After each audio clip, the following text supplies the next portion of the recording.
Hello అందరికీ. నేను ఆన్లైన్లో డ్రెస్ తీసుకున్నాను.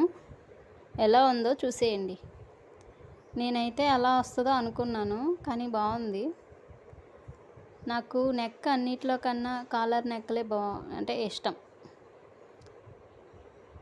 అదే బాగుంటుంది. ఎప్పుడూ నేను కాలర్ నెక్ ఉన్నవే సెలెక్ట్ చేసుకుంటాను. దీనిపైన చూడండి, చిప్స్ వర్క్లా ఉంది. అది డ్రెస్తో వచ్చింది కాదు, నార్మల్గా డ్రెస్ వచ్చింది. ఆ చిప్స్ అనేవి ఇంటి దగ్గర నేను కుట్టుకున్నాను. దానివల్ల ఇంకొంచెం బాగుంది. అంటే ఈ వీడియోలో అంతగా తెలియట్లేదు ఆ చిప్స్ అనేది. బయట అయితే బాగుంది. ఇంకా నేను తలస్నానం చేశాను. హెయిర్ ఇంకా ఆరలేదు. క్లిప్ పెట్టేసుకొని ఉంచేసుకోవటమే. మీకు ఈ డ్రెస్ నచ్చిందా? లింక్ ఏమైనా కావాలనుకుంటే కామెంట్ చేయండి.